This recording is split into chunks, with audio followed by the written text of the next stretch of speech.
الحمد لله.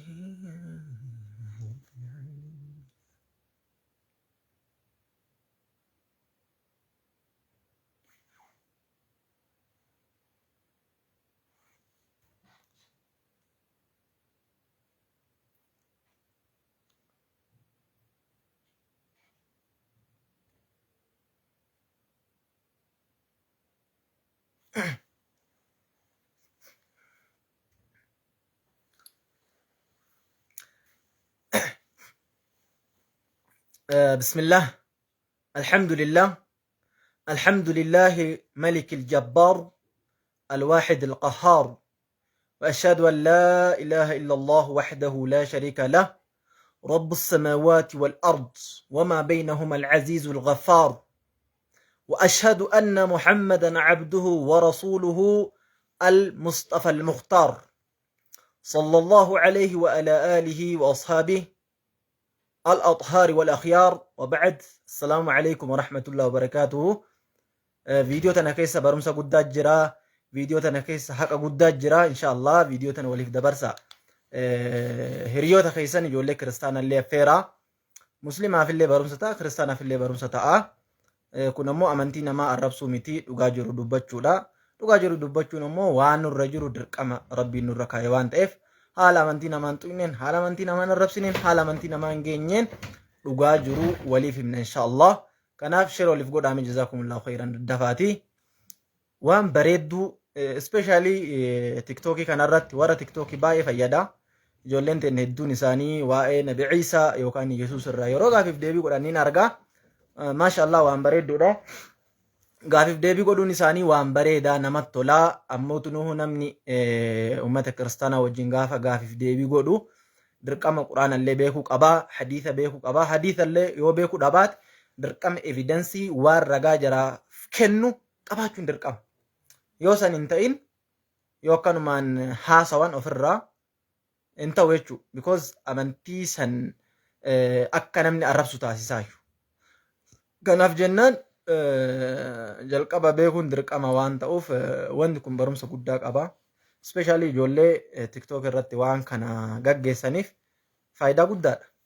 Keessattuu immoo ijoollee dhiyoonna kana gama amantii islaamummaa dhufanillee hedduu fayyada. Kanaaf jennaan share waliif godha jazakumullahu khairan. Wanni nuti ilaallu akkaataa uumama Ciisaa alayhi salaam yookaan obboleeyyan keenya kiristaanaa Yesuus jedhaniini nuti Ciisaa jennaani akkaataa uumama isaa ilaalle jechuudha. Dirqama ilaaluun as durallee haasa'aa ture, ammoo amma haala as duraa irraa haala addaatiin haasa'uu barbaada.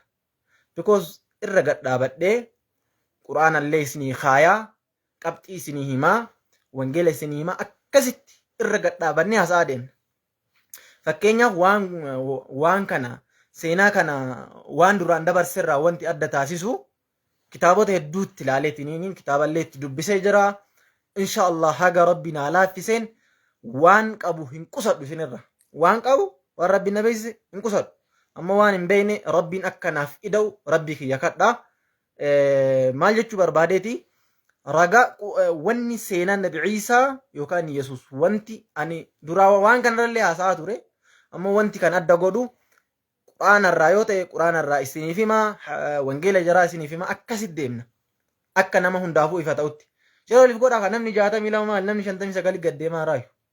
Isii uummanni kenna waan akkanaan jaalatu maal goone haa Rabbi haa laaffisu. So kanaafuu maal jechuu barbaadeeti amantii nama tuqu osoo hin taane fayyadamaa irraa baradhaa. Abbaan Rabbi laaffisee faa fayyadamu. Abbaan Rabbi laaffisiniif immoo wanni godhamu hin jiru. Kanaaf wanni nuti jalqaba irratti ilaallu waa'ee Nabi Ciisaa ilaaluun dirqama. Dirqama keenya. Because hedduun obboleeyyan keenya wallaalummaa keessa kufaa jiranii hatta hin jara osoo hin taane warrummaan musliima ofiin jedhu iyyuu waan kanarraa hedduun isaa beekumsa hin qabu. Haadha Nabi Ciisaan eessa jira osoo ati jetteeni nama hin beekne jira. Nabi Ciisaan samaawaata gubbaa jira. Maaliif akka jiru? Maaliif akka rabbiin kaa'e xikmaa wayitiif kaa'e? Waan san hedduun musliima kennayyuu beekuu dhabuu danda'a. Kanaaf waan tokko barachuun dirqama kenna jechuudha. Barachuun dirqama waan hundayyuu osoo barannee nu fayyada. Kanaaf share waliif godhaa. Ijoollee kiristaanaa especially invite ergaa fi jara fayyada. Irra guddaa isinillee fayyada, jarallee fayyada.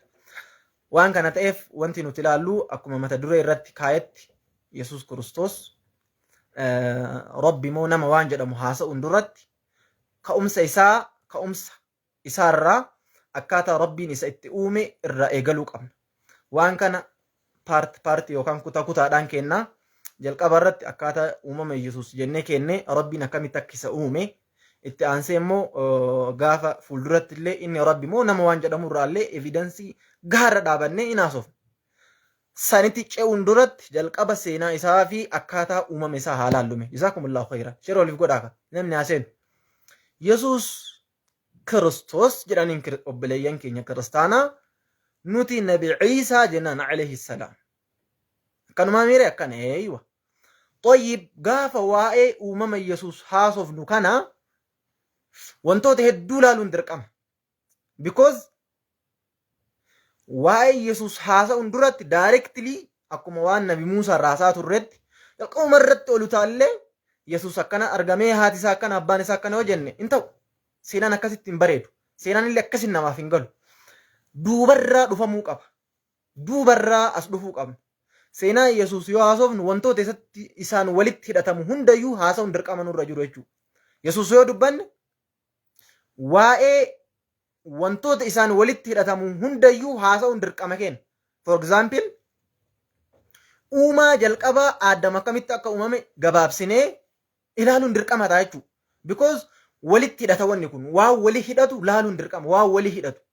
As dura gaafa seenaa nabi Muusaa dubbanne alayhi salaam eessarraa eegallee waa'ee Israa'eliyoota irraa eegalle. Israa'eloonni akkamitti argama waan jedhamurraa eegalle. Because nabi Muusaan biyya Masrii keessa qubachuun Israa'elootaan wal qabata waan ta'eef. Israa'eloonni sun immoo Yaaqub waan ta'eef. Yaaqub immoo akkamitti biyya Masrii san keessa qubate jennee achirraa seenaa san itti fufne jechuudha. Dirqama waan nabi Muusaa gaafa dubbannu waa'ee Israa'elootaa kaasuun dirqama nurratti jechuudha. Dirqama kun namni seenaa himu achirraa fida. Amma waa'ee Yesuus gaafa dubbannu uumaalee jiran akkaataa rabbii wantoota kanatti uume dubbachuun dirqama nurratti jechuudha. Akka namaa galutti. Kanaaf rabbiin naa qabadhaa biirii warri qabdan biirii qopheeffadhaa. Qopheeffadhaa biirii yaa obboleeyyan kiyya. Isin fayyada. Manni hedduun gaafiif deebii waliin godhaami gaafiif deebii waliin godhuuf baradhaa isin wanni jennee tola isinii kennina haaraa barumsa dhageeffattan kana irratti birrii miti. Hedduun nama fakkeenyaaf barsiisaa birrii malee barsiisu hin jiru bara. Barsiisaan abaa caadaa gaafa si barsiisu mootummaa irraa mindaa nyaata. Dirqama isaati. Doktorri bilaasha ilmee sii kennu hin jiru.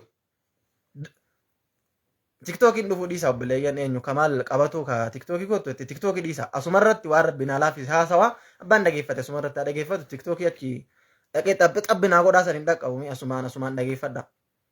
Asumaan dabarsina waan dabarsinu walla kaan agartanii TikTokii abbaan fedha dhageeffatu asumatti namni 10 dhageeffatu 20 dhageeffatu rakkoon qabu. Warri TikTokii achumatti warra TikTokii dhiisnee xabbinu godhaa san hin dhaqqabnu asumaan dabarsine jazaakumullahu khairaa waan rabbiin ulaaffise. Kanaaf waa'ee nabi Ciisaa gaafa haasofnu dirqama akkaataa waan uumamtoota irraa haasa'uun dirqama. For example rabbiin akkaataa miiqatti ilma namaa kan uume achirraa ka'uun dirqama kenna jechuudha. Achirraa ka'uun dirqama. Kun it is obligation dirqama kenna. Rabbiin akkaataa miiqatti nama uume waan kana maaliif haasofnaa obboleeyyan keenya kiristaanaa kanatu uumaa Yesuus akka addaa godhanii ilaalan. Namaan adda godhanii ilaalan. Yesuus malee akkasitti Yesuus malee haala saniin wanti uumame wanni biraa hin jiru jedhanii yaadan. Kun immoo dogoggora yaada isaaniiti. Yesuusin sadarkaa guddaa wantoota hundaa olitti isaan biratti waan qabuuf uumaalee biraa gadi cabsanii ilaalanii uumaa Yesuus Kiristoos qofa ol kaasan. Sun immoo dogoggora guddaadha. Rabbiin Yesuus Kiristoos qofa haala addaatti hin uumne rabbiin. Sirriin naa qalbisa. Rabbiin jalqaba irratti akkaataa afuri nama uume. Ilma namaa akkaataa afuri uume.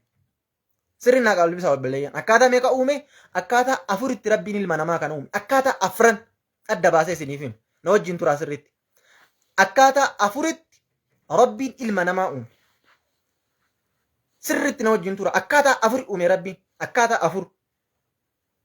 Tokkoffaa uumaan jalqabaa Aadam. Aadam maalirraa uumame yaa obboleeyyan muslimaa? Dafaa naa deebisa. Maalirraa uumame? Miigaafiif deebii godhaa deemna. Aadam maalirraa uumame? Jazakumullahu khairan naaf deebisa irratti hirmaadha. Aadam maalirraa uumame? Kana namni hundi hin beeka namni wallaalee hin jiru. Mee komentii yala naa kaa Aadam maalirraa uumame? Waan kana sirriitti irraa soofna ijoollee especially ijoollee dhiyoo muslima taatu sirrii na affeera haa dhufan. Because maaliif muslima ta'uun bareeda ammoo eeganan muslima ta'e barachuu qaban. رسول الله صلى الله عليه وسلم خيرهم في الجاهلية خيرهم في الإسلام إذا فقهوا نمني يرو كريستانو ما خيس جرو يوكان يرو ولالو ما خيس جرو أمانتي سان كيست إيمان غاف كريستان إسلام ما خيست ليس ديبي أمانتي كيست إسلام ما خيست إيمان دايدن يو مالته يو براتيدن نمني غاف إسلام ما تسديبو براتون درقام osootin baratin quraana irraa gaaf islaamte an islaami qofa nagaachuun qabu barachuu qaba warri as deebi'ellee quraana barachuu qaban an bismillah edee gaafan islaam wallahi quraana baradhe quraana qare quraana ji'a 8 keessa fite ji'a 8 quraana guutuu ji'a 8 keessa fite achirraa quraana haga muraasa wayii haffate achi booda gaafa halqa hadiisaa deeme achi booda hadiisa laale hadiisa qara'ee haga rabbiin alaafis achi booda ammallee onlaayiniidhaan qare haga amma onlaayiniidhaan waggaa tokko keessa kitaaba 2 buuse.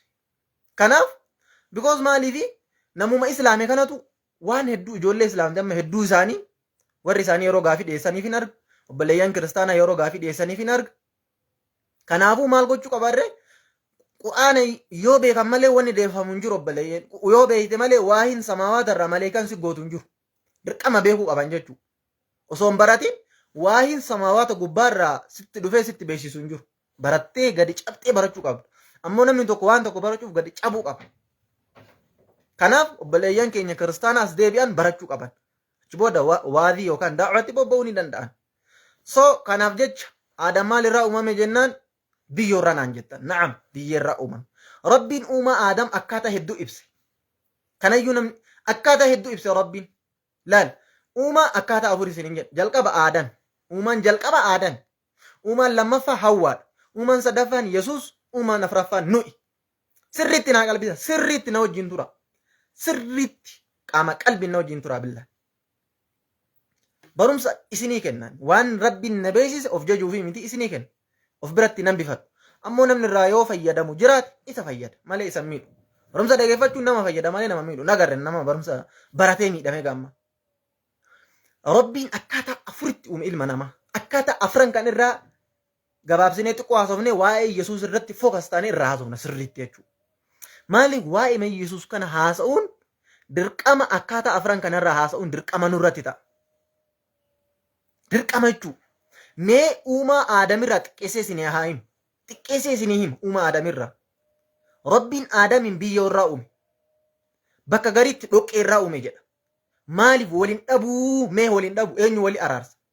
Rabbiin maal jedha quraana suuratul rabbiin biyyeerraa aadamiin uumee nuun jedha sirri na wajjin tura rabbiin biyyeerraa aadamiin uumee nuun jedha gara biraa keessatti immoo ila فإنا خلقناكم من تراب ثم من نطفة ثم من علقة ثم من مضغة مخلقة وغير مخلقة لنبين لكم ونقر في الأرحام ما نشاء إلى أجل مسمى ثم نخرجكم طفلا ثم لتبلغوا أشدكم ومنكم من يتوفى ومنكم من يرد إلى أرذل العمر لكي لا يعلم من بعد علم شيئا وترى الأرض هامدة فإذا أنزلنا عليها الماء اهتزت وربت وأنبتت من كل زوج بهيج آيات شنر سورة هجي آيات شنرت ربي ما ننجد فإنا خلقناكم من تراب ننجد بي الرأس الأمن ننجد بكبراك يستمو من طين اللازب يد وما آدم كان يو أكاتا سديد إبس ربي أكاتا سديد آدم يو أكاتا سديد إبس ربي سر نوجين ترى سرت آدم يو ربي أكاتا سديد إبس توقع كم إبس فإنا خلقناكم من تراب ننجد رد نتبي الرأس الأمن ننجد توقع أما غير براك يسات ربي ما ننجد بشان الرأس أمني ننجد توكو نتي بيه الرأس أمني ربي ننجد باكا غريت مو بشان الرأس أمني ننجد ولين دابو قرآن يكوني والدابا ننجد يروح الدو كريستانوت غافي كان فيدان أرغيران داقه الليجر ولين دابو because ما لي ربي بيه الرأس أمني غافا ننجد واي آدم نتي ماجر آدم اللي نمر وانت إف نتون دينو آدم الرأ أرغمني وانت إف nuti biyyeerraa sin uumne rabbi yoo nuun jedhe waa'ee aadam because aadam nama ka'umsi keenya aadamii uumaan ilma namaa kun hundinuu aadam waan ta'eef biyyeerraa sin uumne nuun jedhe aadamtu ilmaan horee nuti ilmaan aadami saniif rabbiin biyyeerraa sin uumne ومنها نخرجكم ومنها نعيدكم وفيها نعيدكم ومنها نخرجكم تارة أخرى.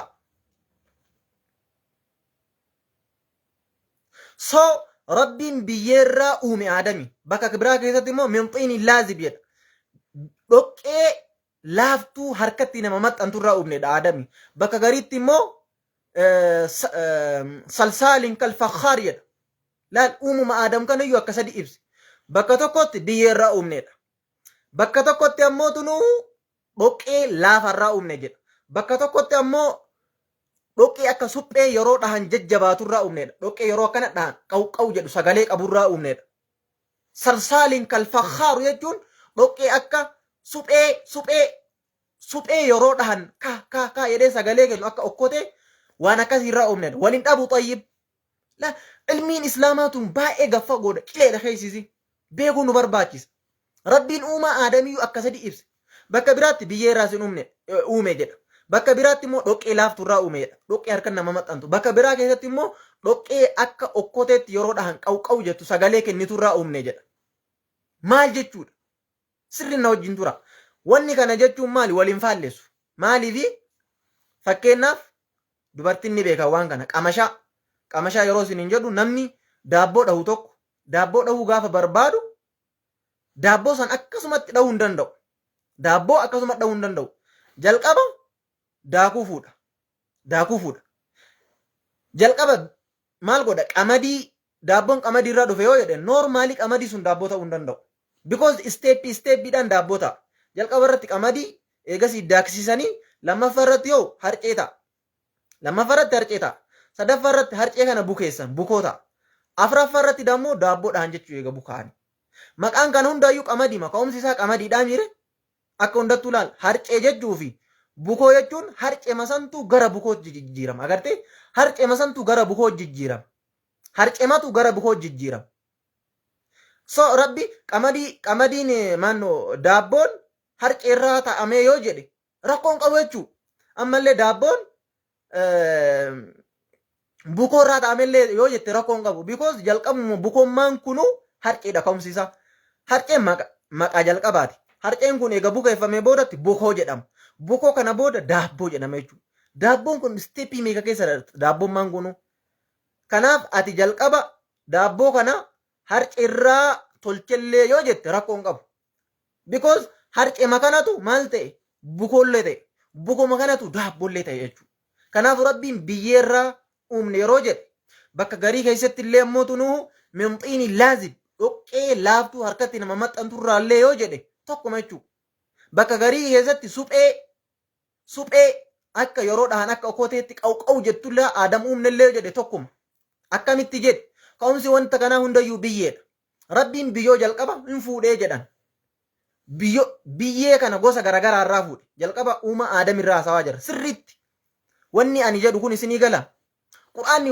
waliin faalleessu abadan aabidiin qur'aana wal faalleessu abbaan fedhe fiduu hin danda'u garuu waan kana wal faalleessadhanii uummanni kiristaanaa yeroo gaafii gaafata waan dhageef irratti himuu qabna jaraaf ibsuu qabna jechuudha wallahi namni kiristaanaa islaama gaafate deebii irraan dhabu yoo islaamni inni gaafate sun beekumsa dhabe malee because rabbi maa farroodhana fil kitaabi min shay waan ilmi namaa itti hajamu tokkollee hin dhisne nuun jedha garuu ilma namaa kanatu beekumsa isaa irratti hirdhinna qaba deebisuu irratti wadhaba waa bayyansuu yookaan waa ibsuu irratti wadhaba waan ta'eef malee qur'aanni bakki tokkollee bakki itti wal faalleessu hin jiru so maal jechuu barbaadeeti rabbiin biyyeerraa uumne yoo jedhu jalqaba aadamii kana biyyee garagaraa irraa uume biyyee diimtuu biyyee gurraattii biyyee magaala biyyee adii biyyoo gosa garagaraa rabbii walitti qabe bakka tokkotti achi booda rabbiin harka isaan maluun biyyoo tana bukeesse harki rabbii harka kennaa miti akka isaan maluutti akka nu bukeessu nu kanatti illee miti rabbuma beeka akka itti bukeesse bakka takka walitti qabee rabbiin bukeesse biyyoo tana achi booda bukeessee kaa'e haga isiin akka suphee taatu takkatti shuftum laaltanii kanaaf rabbiin supheerraa uume yoo jedhe aadamiin waa takka rakkoon qabu ammallee dhoqqee yeroo walitti qaban namatti maxxanturraa uumellee rabbii yoo jedhe waa takka rakkoon qabu because ka'umsi wanta sanii hundayyuu maalinni biyyoo waan ta'eef waliin faalleessu jechuu ka'umsi waan sanii hunduu biyyoodha osoo ka'umsi waan sanii hunda daaraa ta'e wal faalles. Ka'umsi wanta sanii hundayyuu biyyoodha. Biyyomatu walitti qabamee yeroo laaqamtu harkatti nama maxxanti. Achi booda immoo yeroo jabaatu waan akka suphee taati jedha. Kanaaf rabbiin aadamiin yeroo garii biyyeerraa uumnedha, yeroo garii min xiinin laazib jedha, yeroo garii ammoo min salsaalin kalfakhaar jedha. Biyyoo akka supheetti yeroo dhahan qiwqiw jettu sagalee kenniturraa uumnedha. Waliin faalleessu jechuudha. So rabbiin aadamii san walitti qabee ونفخت فيه من روحي فقعوا له ساجدين جد. ربين روحي ومسان كيسا اتي عفوفي آدم انتاسي زيتشو ربي سبحانه وتعالى. كان عفو ربي مال جداني يا إبليس ما منعك أن تسجد لما خلقت بيدي. ربي نركا أوفيتين أمي وان أمي كيسا آدم انقف ربي نركا أمي وان أمي خيسا شوف أمان جلقبا آدم والله إنما دبافتور باتا دقي فتارم أسو كيجيبتاي أسو سربتاي ثبتي مال والله نمني كما تقول دقيفت كما لما كما سد إن بيكان لما نمر رب سميلا لا جل دقالا نما كما تقول دقيفت وان سربا نما كما تقول دقيفت وان برانك نما كما تقول دقيفت غارو شيكا في جل دقا وان داوا غدا مالي نما دبتك لما سديو غد نجيب because ومن نجينا كنا في يروح ضعيفة إيه نما الرفسية منتي نما اللي وني الرفسو كان الرامد براتون دركم وبرد داجن ماله نوتي برينو كنا دانجور كنا في ربين أكسيت بيوسان الرا إسارقم سيسيجو ربين سماوات هركوفيتي نوم دتشي ربين هركوفيتي نوم ملائكة ربين هركوفيتي نوم إبليس ربين هركوفيتي نوم ربين آدمين هركوفيتي نوم سبحانه وتعالى مال رجان كنا ربين مال جلين إبليس يا إبليس ما منعك أن تسجد لما خلقت بيدي وانا نركض يا لمان أمي مال تسجدوا سدور كيدن إبليس ربين قافت رجاء دكون ربين هركوفيتين أمو قرآن كون رجاء دجو وانا نركض يا أمي مال سجودوا دجدين إبليس نمو ربين وخلق الجنة من مارج من نار مي أما إبليس تنتر أما نجل قبا آدم اللالتني جرتن جديات ربين آدمين بأي تفكي تقول ألت أما برا أسو يسدون انترين نمني برا أسو يسدون انترين ربين فكين يتقصوا لالتين آدم من بيير رأوم أما نجل قبا آدم بيير رأكم انت ربنا كيس أوم اللي سنه ميجر بييتنا ربي ولدتك أبي بوكيسي إيغاثي يرو إسين أكا يرو دهان أكا أقوتي تكوكو جتو سغاليك نيتو ربين روحي أفي اتفو في جراج سبحانه وتعالى ومن جل قبا آدم ليس له أب ولا أبان قبو إلمن قبو أبان قبو هادان قبو سبحانه وتعالى ومن إرنا ما أجائب ومن إرنا نسلا appreciate قوشو قبو وما آدم because ربين نم أبان قبو نم هادان قبو بيجي متان ولدتك أبي هرك أوفيتي أميشو سبحان الله أبان قبو هادان قبو ومن إرنا ما أجائب دولان وما ما خيسا وما آدم يدان وما يسوس ميتي وما يسوس وما آدم إرنا ما أجائب وما آدم تو إرنا ما أجائب وما آدم تو إرنا ما أجائب because ليس له أب ولا أبان قبو هادان قبو بيجي متان ربين بيجي متان رديم توتان بيجي متان ربي ولدتك أبي روحي تأفوفي نما تأسيس وما آدم إرنا ما أجائب نجورة سبحان الله توك وما لما فهو هوان هذا فين جري وري كريستانا هوان جدان نوتي هوا جنان هوان هذا قبض جدان هذا قبض ومن جل قبا ستيبين لما فا وما كاتا ربي نتيو أفور جنك أبدا ستيبين لما فا هوان هذا قبض هذا هوان من في كريستان اللي في دادين كريستاني تقول لي هوان هذا قبض كده نجو سيرا أماما أوريزا فترة كيزت كيامان أوريزا فترة كيست هوان جناچ آدم الراك أممت أوريزا فترة كيست جر واي سيرا أماما أكاتا سيرا أماما يكون أكاتا ربي وانتوتا كانت أمي لفر راكاسي دچي راكاسي دبتا مال so أمان جلق أبا أمان لما فا هوان هادن قب ربين آدمين أميك إيه جناچ إسا كنا جناچ إسا بتا kun amma isiniif mirga fakkaachuu danda'a laalaam kaameraa irratti namni hedduu yeroo waraabu kaameraan froontiidhaan waraaban froontii fuuldura isaatiin waraaban waan ta'eef wanti nama laayivii ilaalutti wanti anaaf mirgaa isiniif bitaa ta'a wanti anaaf bitaa moo isiniif mirgata? Amma harki ana ol fuudhe kun bitaadha. Isin bira mirga fakkaata. Illa harki kun anaaf bitaadha, isiniif immoo mirga. Harki kun anaaf mirga, isiniif bitaadha. Maaliif firoontiidhaan waraabaa jira waan ta'eef laayivii kana. Anamma yeroo akkana dhugu bishaan kana yeroo akkana dhugu anaaf mirga. Anaaf mirgaan dhugaa jira, isiniif immoo bitaadha. Firoontiidha akka kaameraadha waan san hubachuu qabdan. Kanaaf jihaan kun bitaadha jechuudha. Jihaan kun bitaadha. Jihaa bitaa kanarraa Rabbiin subhaanahu wa ta'ala bitaa Aadam kanarraa kale cinaacha isaa fuudhee cinaacha Aadam fuudhee cinaacha Aadam kanarraa cinaacha kanarraa subhaanahu wa ta'ala cinaacha kanarraa fuudhee Rabbiin Hawwaa taasise. Hawwaa ka ruuxii qabdu, ka bareeddu, ka haasoftu, ka dubbattu nama akkasii taasise jechuudha Rabbi subhaanahu. Hawwaan abbaa isii dhalche hin qabdu, haadha isii dhalte hin qabdu. Aadam cinaacha irraa uumisanu. Aadamiinuu bar Aadamiyyuu hin dhalle jedhee hin dhalle yookaan hin dhalchine. Hawwaa cinaacha Aadam irraa fuudhe. Uumaan nama ajaa'iba kunillee subhaanallah. Uumaan sadaffaa ka eegamaa ture uumaan Yesuus. Yesuus ammoo abbaan qabu haadha qaba. Haati tun ammoo tunuu akkuma ilmi namaa kam dhalatuttuyyuu isa dhalte. Yesuus ji'uma 8 garaa haadhaa keessa ta'ee jettee ittantee sakara argitee Maryam deesse jechuudha. Akkaataa isa itti deette ni ilaalla. Ni ilaalla akkaataa ajaa'ibaatti isa deesse. Uumaan jalqabaa Aadam abbaa malee haadha malee biyyeera Rabbiin akkaataa inni itti uume ilaallee jira. Uumaan lammaffaan Hawwaa haadha hin qabdu abbaa Aadam irraa cinaacha irraa uume. Uumaan sadaffaa ka eegamaa ture ka jalqabaa Aadam abbaa fi haadha hin qabuumi. Ka lammaffaa abbaan haadha hin qabduumi abbaa qabdi. Uumaan sadaffaa hoo haadha qabaachuu qaba jechuudha. Uumaan sadaffaa haadha qabaachuu qaba, abbaa dhabuu qaba. Yesuus jechuun Yesuus yookaan Nabi Ciisaan alayhi salaam abbaa laysa lahu ab. Abbaan qabu, haadha immoo ni qaba. Haati isaa eenyu? Maryam binti Cimraan. Maryam binti Cimraan. Haati Ciisaa san jechuudha. Ciisaan hortee qaba, sanyii qaba, gosa qaba. Tokko. Uumaan sadaffaa hoo uumaan afuraffaa hoo nuyi. Uumaan afuraffaan nu jechuun hoo abbaallee haadhallee qabna jechuun subhaanallah. Rabbiin fatabaarakallah ahsanul khaaliqiin. Rabbi subhaanahu wa ta'ala akkaataa ilma namaa kana akkamii uume wallaahi ajiib jettaan akkaatuma nu itti uumeyyuu. Lan uumaa akkaataa afuritti sirriinaa qalbisaa namni Rabbiin aqli isaa kenna wallaahi ajaa'ib ajiib. Uumaan jalqaba abbaan qabu haadha hin qabu jenne. Uumaan lammaffaa Hawwaadha. Haadha hin qabdu abbaa qabdi. Uumaan sadaffaa Yesuus abbaan qabu haadha qaba. Uumaan afuraffaa nuyi. Nu immoo abbaa qabna haadha qabna. Akkamii argamne nu? Rabbiin bishaan irraa si dhumnedha.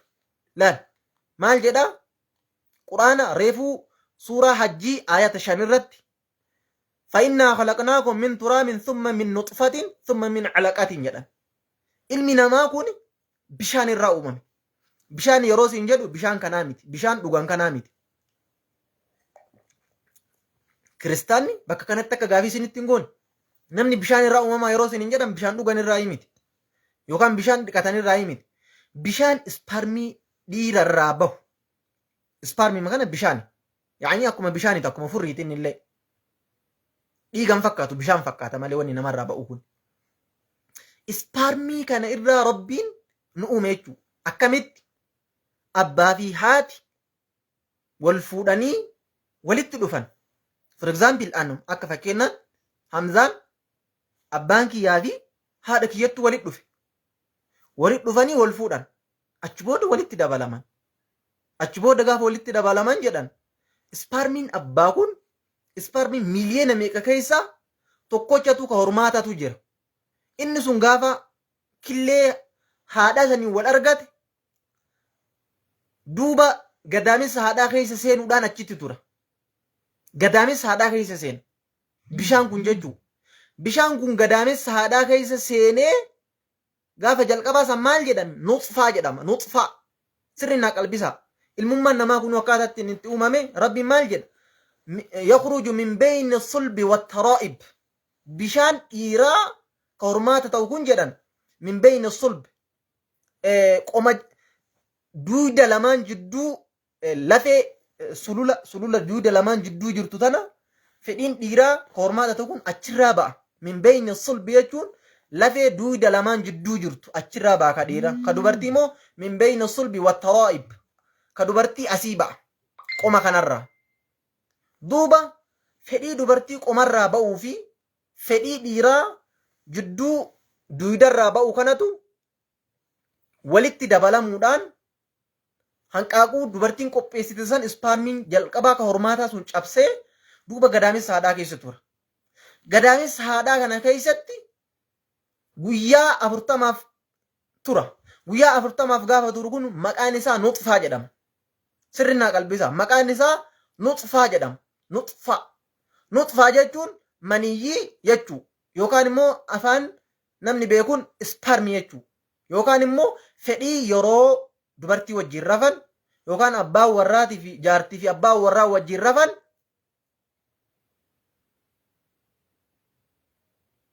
yeroo waliin rafan ispaarmii yeroo fedhii geeffatan namarraa ba'u kan bishaan kana jechuudha. Inni sun nuxfaa jedhama. Duuba bultii 40 nuxfaa ta'ee tura. Uumaa akkaataa nuti itti argamne dirqama laaluudha. Eegasii uumaa Yesuus gad deebina inshaallah. Bulii 40 nuxfaa ta'ee tura jedhama. Bulii 40 haga bulii 40tti gadaamessa haadhaa kana keessatti nuxfaa jedhama. Nuxfaa maqaan isaa nuxfaadha. Bulii 40 booda eega dabree gaafa bulii 8ffaa immoo calaqaa jedhama. Calaqaa.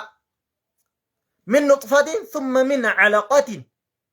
Calaqaa jechuun jedhan waan akka dhiiga ititaa jechuu. Dhiiga ititaa. Nuxfaan kun jedhan ispaarmiin kuni bulii 40 akkasuma turee bishaanuma fakkaatee gaafa bulii 80 immoo dhiiga ititaa taa'edhan subhaanahu wa ta'ala. Dandeettii rabbii kenna. Dhiiga ititaa taa'edhan akkaataa nu itti uumamne beeka. Anaaf si akkaataa itti uumamne sitti immoo jira. Dhiiga ititaa nuxfaarraa gara calaqaa jijjiirama. Calaqaa jechuun dhiiga ititaa jechuu. Ka inni itti ta'ullee gaafa guyyaa 80ti. Gaafa guyyaa 80 dhiiga ititu jira. Dhiigni sun ni itita jechuu kalarii isaa yoo laalan. Gaafa bulii 80 akkasuma turee gaafa buliin 80 dabruu ammallee bulii 40 irra idaanee bulii 120 ta'a. Gaafa bulii 120 kana mudgaa jedhama. Mudgaa maqaan isaa. Mudgaan kuni jedhan dhiigni itite kuni gara mudgaatti deebi'a. Mudgaan kun kutaa foon tokko kan namni afaan kaa'achuu danda'u takka subhaanallah. Laa ilaaha illallah. Subhaanallah. Guddate rabbi. Wallahi rabbiin guddate. Nu'iin har'a hagana geennu. Ilmi namaa har'a akkanatti uffatee bareedee namalee namni hin jiru jedhu. Nama har'a dheeraa hagam ga'u kanallee gabaabaallee diimaallee akkaataa ka'umsi uumaa isaa wallahi ajiib. لا حول ولا قوة إلا بالله. والله نما عجائب. أكاتا أوما كيتي ميلالي أوف دوبا ديبي أوف تنتال. أكاتا أنا نفسي أوما نسيت مجرى سبحان الله. دوبا غافا مضغا يدام. مضغا كون هاga kutaa foonii ilmi namaa afaan kaachuu danda'u takka jedhan. Kutaa foonii ilmi namaa afaan kaachuu danda'u. Duuba gaafa kutaa foonii namni afaan kaachuu danda'u gahuu jedhan. Laa shuf gaafa guyyaa 40 maal ta'a jenne nuxfaa jedhama. Maniyyii kalarii masaniin tura. Kalariin jijjiiratu. Gaafa guyyaa 40 akkasii dabalatu gaafa guyyaa 80 ta'u dhiiga itite ta'a. Gaafa guyyaa 40 akkasii dabalatu ammallee kutaa foonii namni afaan kaachuu danda'u takka jechuudha. Kutaa foon murtee hagate afaan kaachuu dandeetu takka ta'a gaafa guyyaa 120. Duuba yeroo kanatti rabbiin subhaanahu wa ta'ala akkaataa ilma namaa kana irraa lafee godha. Waan tana gara lafeetti jijjiira rabbiin subhaanahu. Kutuma foonii kana lafeetti jijjiira. Eega lafeetti jijjiire rabbiin subhaanahu wa ta'ala fakasawna al'idhaama lahma. Duuba lafee godhee waan tana lafee kanarratti foon biqilchedha rabbi subhaanahu wa ta'ala. Akkaataa nuti uumamni sitti himaa jira. Lafee tana irratti foon biqilchedhan. Duuba eega foon kun biqilee rabbiin laal jalqaba mudgaa waan afaan kaachuu danda'an achi booda rabbiin lafee jijjiira. Lafee idhaam jechuun lafee jechuudha. ثم فكسونا العظام اللحم لفي كان مو فون أفسنير ربين إيجاسي فون أفسي دوبك وانجا سديبودا جرولان جا سديبودا وانجر إيجاسي ربين مالك تقول أدن جلق أبرتك آمل منما خنا كيسا مينو ناديبس ربين جلق أبرت إجا أوممو الرب أوممو قرى أوممو أني أوممو مال أوممي إيري ناديبس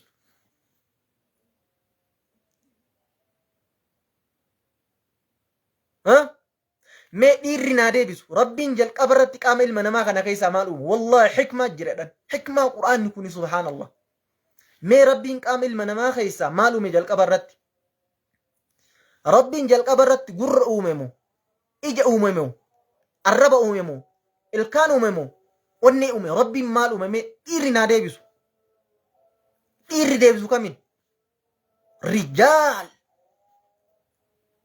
إيبوتو دين إسلام أني جت مينم نبرا لبابا حدا يحيى قريت وراليني جنة أني أوميت أني دادا نم ندو مي أني قلبي ماشي ددفع جزاكم الله خيرا ربي وان أمي خنين كيساك آمنا ما خيسا مالوم قراء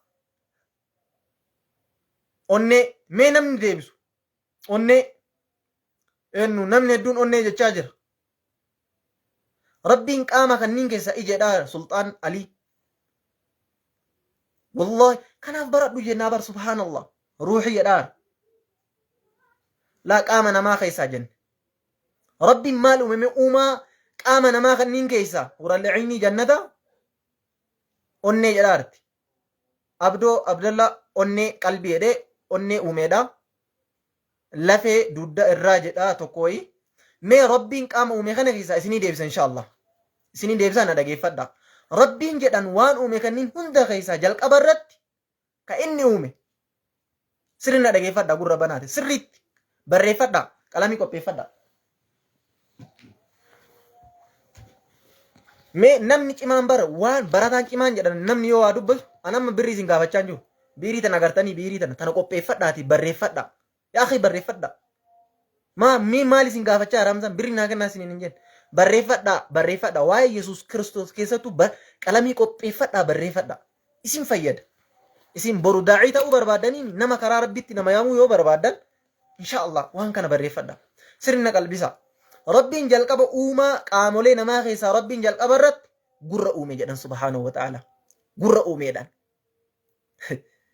قرر أومي جدن ديبين وري قرر تنرغتني ربين قامولي نما خنين خيسا جلقب الرد قرر أومي جدن إيغاسي إجا أومي جدن إيغاسي أني أومي أنين صدفات رغان كان مالين يون أنجت إن السمع والبصر والفؤاد كل أولئك كان عنه مسؤولا سرنا قلبيسا رغا كان تأورت شكيتك كان قباتين جل قبرت ربين هندور النوم ربين قرآن يكون كامل كان أمك يكون سني بنا قويا سرنا وجين ترى جزاكم الله خيرا ماشي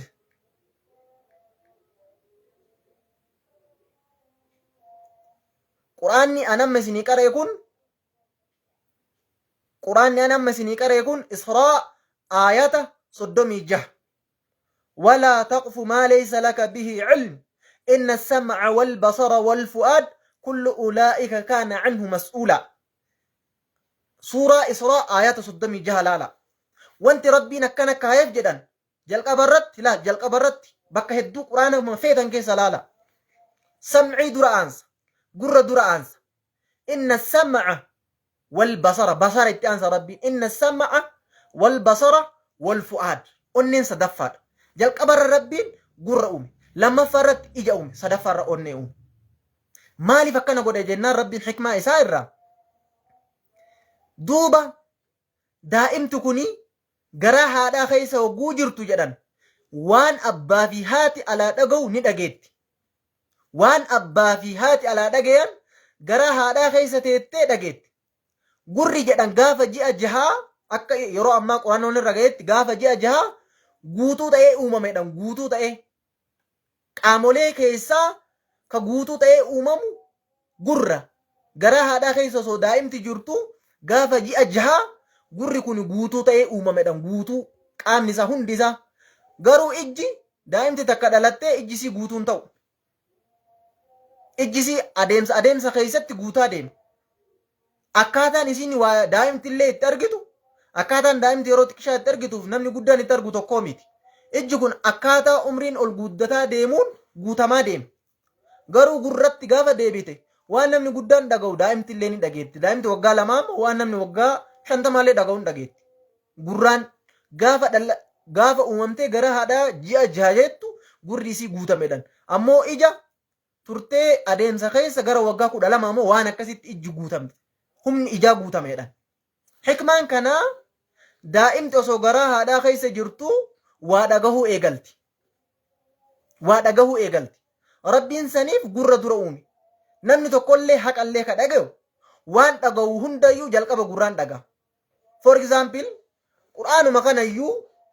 qur'aana kanayyuu innaa samicnaa qur'aanan ajabaa ka jette jinnoon jalqaba gurraan dhageette gurraan dhagayanii ijaan argan namni ijaan argee gurraan dhagaya jalqabatti waan fedhayyuu haa ta'u waan gurraan dhagahan ijaan argan jalqaba xiinxalluudhaafillee arguudhaafillee gurri dhagahuun dirqamata jechuudha. So rabbiin haala kanaan ilma namaa kanaa garaa haadhaa keessatti jiraachise. Duuba garaa haadhaa keessa gaafa kaa'ullee haati nyaata kana akka ilmaa geessitu rabbiin haala mijeessa jechuudha subhaanahu wa ta'ala. Uumaa ilma namaa kanneen irraa jechuudha.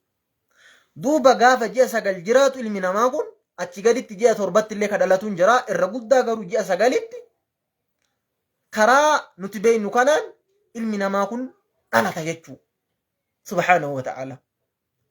Haala kanaan rabbiin ilma namaa kana uume steppii baay'ee irraa haasa'uu ni dandeenya ammoo tunuu gabaabsuudhaaf uumaa yesuusitti ce'uudhaaf irraa isinii kaasa jechuudha. Kun barumsa bareedduudha. Gaafa dhalatu ilmi namaa kun waan takkatti ani isinii dabalu bakka kanatti waan ajaa'ibaa takka sii dabala. Barumsi kun haasofni kiyya isinii galaamee naa barreessa. Haasofni kun isinii galamoo isin dhiba. Haa jechuun haasofni kiyya namaa galamoo nama dhiba iddoo hundinuu. Garuu namni haasof namsaa nama dhiballee hedduun dhabamu mee namni haasofni kiyya kun isin dhibamoo isiniif gala jazaakumullahu khayr. Yoo isin hin galle yoo ariifachaa jiraadhe haasaa keessatti tasgabbaawee haala isinii galuun inshallah suutanii naasawu ammoo tunuu komantii teessan naa kaa'aa inshallah waan sirreessuu qabu yookaan immoo haasawa kiyya keessatti wanni isin hin galle wayyoo jiraate. Kanaaf ilmi namaa dhalatee gaafa jedhu ji'oota muraasa booda yookaan waggoota muraasa booda maybe waggaa takka lama keessatti ilmi namaa kun paapaa jechoota muraasa treeningii eegale jechoota haasawuuf eegaledha. Yeroo hedduu namni gurraan hin dhageenye maaliif arrabaan dubbachuu hin dandeenye beekta hikmaa kana. Inni nama ganaa irratti namni haa dabalu. Mee nama dabala. Mee gaafii wayii namni gurraan hin dhageenye namni hedduun namni gurraan hin dhageenye nama afaan hin dubbatu hin argitan hedduun namni gurraan duudaa ta'ee dhalatu arrabaan illee duudaa haasa'uu hin danda'u. Hedduu laalimee nama gurraan hin dhageenye arrabaan hin haasa'u afaan hin haasa'u. Namni rabbiin duudaa godhe isa uume garii hedduu isaa arrabaan dubbachuu hin danda'u. Maali waan akkanaa jedha malee waan takka addaan baasee sitti himuu hin danda'u. Sababaan namni gurraan hin dhageenye hundi afaan hin dubbachuu hin dandeenyeef maaliif? Mee kana namni haa deebisu. Gaafii ulfaataadha. Isin ulfaachuu danda'a.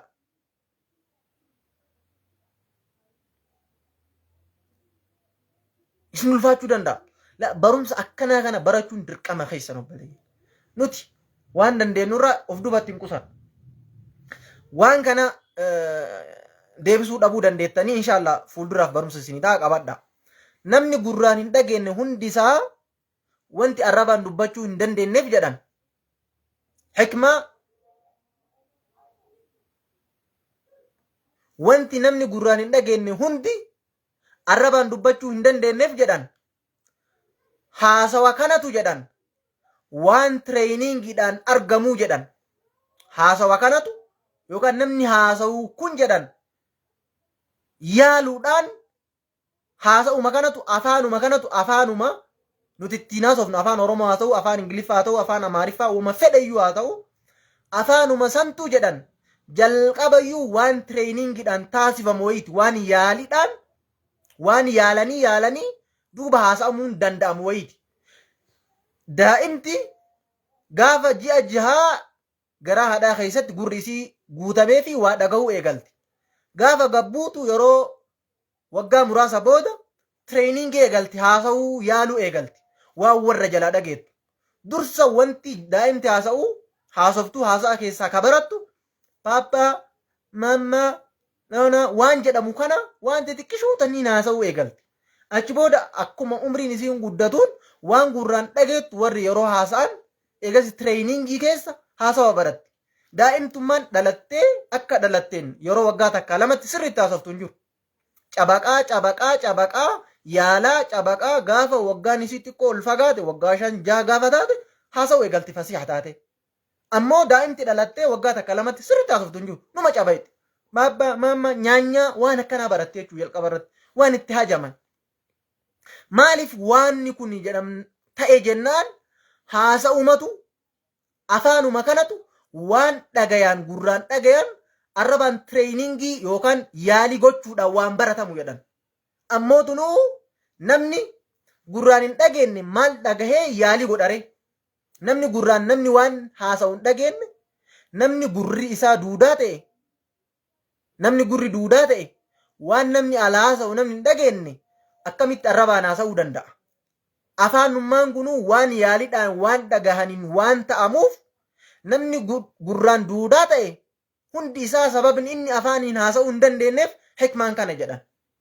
Because wanni inni gurraan dhaga'u hin jiru yaalullee hin danda'u. Osoo gurraan dhagahee waa yaala. Kanaaf afaanummaan kunuu yaaliidhaan waan baratamu waan ta'eef namni gurraan hin dhageenye hundi isaa duudaa ta'a afaaniin. Hikmaan wanni kana jechuu sirriitti qalbifadha. Sirriitti qabadha. Namni gurri isaa hin dhageenye hundi isaa duudaadha afaaniin. Because waa dhagahee treeningii gochuu hin danda'u. Sababa saniif duudaa ta'a. Ilmi namaa kun dhalatee gariin daa'imummaa keessatti osoo daa'ima jiruu du'a. Gariin ijoollee ta'ee du'a. Gariin ammoo tunuu dargaggeessa ta'ee du'a. Gariin ammoo tunuu gaheessa ta'ee du'a. Gariin manguddoo ta'ee du'a. Gariin manguddoo ta'ee manguddoo keessaallee oton turee. Akka aqliin isaa hirdhatee gaafa daa'imummaa sanitti gad deebi'ee namni ol fuudhee isa gabbaasee fincaan jalaa taa'ee namni akkasitti gad deebi'ee jechuu gaafa manguddummaa keessallee fagaate subhaanahu wa ta'ala. Rabbiin dandeehaadha. Namuma dargaggeessa simaa akkana jiraa kan simaa fiidee bakka feete geettu kana gaafa manguddummaa aqlii keetillee sirraa fuudhee rabbiin si hirdhisee harka namaatti si deebisee jechuudha. Dhaalikumullaahu rabbukum dhaalikumullaahu rabbukum kan amma isinii himaa jirru sun Allah rabbukum rabbii keessan subhaanahu wa ta'ala. Kan jechuu subhaanallah rabbiin keenya. Fatabaarakallahu ahsanul khaaliqiin. Rabbiin barakatee ol ta'e irra tolchaa irra uumaa warra waa uumuu ka ta'e. Irra bareedaa wanta warra waa uumuu ka ta'e. Mee ammallee hikmaa ilma namaa kana irraa ija ta'e tana laal shuuf. Ija ta'e tana ka ifaa ittiin kafalle. Ka bakka feete laaltee ittiin argitu. Ni'imaa rabbiin qaama kee kana sii uume hundayyuu naa kafali siin hin jenne. Nagabbari qofedhe rabbiin. Natti shirkiin godhin qofedhe. Duuba uumaan ilma namaa asumarra dhaabatee waa hedduu irraa haasa'uu dandeenya. Mee waa'ee Yesuusitti adeemu. Sirri sheer oliif godha. Sheer oliif godha. Isinillee waan barnoota nurraa fudhattanii yoo nama gammachiistan namni dhufee waan kana isiniif qooduu danda'a. Mootummaan namni yoo nama hin dhaggeeffatin namni amileen namaa ni cabaa baay'ee waan kanatti wannoo ta'uu hin danda'amu jechuudha. Kanaaf waan isiniif dabarsinu dhaggeeffachuun waliif daddabarsaa barumsa irraa fudhaa. Uumaa Yesuusitti yoo deebinee jalqaba uumaa Yesuus laaluudhaan duratti waan uumaa hedduu laallee turre. Amma seenaa isaatti gaafas deebine waa'ee nabi Zakariyaa, waa'ee Yahyaa, waa'ee haadha isaa laaluun dirqama ta'a jechuudha. Maaliif zamanni isaan jiraatan zamana tokko keessa waan jiraataniif. Yesuus akkamitti uumame ka jedhu mee hagam dabarse jazaakumullahu khayran. Laalee daqiiqaa 50. Kanaaf inshaallah asumarraa paartituu maal ka ta'u ta'a. Paartituun Yesuus waan walitti hidhatamu waa'ee Zakariyaa, nabi Zakariyaa warri kiristaanaa Zakariyaa jedhaniini, nuti nabi Yahyaa jennaani jarri Yohaannis jedhaniini, nuti haadha Ciisaa Maryam jennaani jarri Maariyaam jedhaniini, haati Maryam illee Hannaadha. Nu biratti illee Hannaa binti nuti Faaquudaa jedhamti. Hannaa binti Faaquudaa jedhamti. Waan kana hundayyuu ni ilaallaa akkamitti Ciisaan Yesuus Kiristoos ka jarri jettuun argame. Rabbiin subhaanahu wa ta'ala akkamitti isa uume waan jedhamu ni haasof. Jara haasa'uudhaan duratti wantoonni seenaa isaatii walitti hidhamu Zakariyaa illee xiqqeessineen ilaallaa. Because maaliifi seenaa isaatii walitti hidhatamaa Maariyaamaa illee ni ilaallaa. Haadha Maariyaamaa illee xiqqeessinee irraa ilaallee achi booda uumaa Yesuus Maariyaamaa Rabbiin akkamitti Yesuusin irra argamsiise. Maryaamaa wantoota ishii mudate wantoota hedduu waan ta'amee jira. Eessatti akka inni dhalate illee bal'inaan ilaallaa. Paartiin waan asumaan nu haa dhaabatu. Jazaakumullahu khayran. Boru yookaan yeroo biraa yoo Rabbiin nu laaffise itti dhufna. Paartituu aga paartii 3, 4, 5 illee deemuu danda'a. Achi booda immoo kan dhaabne gaafiif deebii jara wajjin ni goona jechuudha. Lakkoofsa maxxansaa fi ture as durallee jarri hin jiran malee bifa haarawaan eegallee waan sirriitti irra dalagaa. Jazaakumullahu khayran. Shiroo waliif godhaa. أحبكم في الله والسلام عليكم ورحمة الله وبركاته.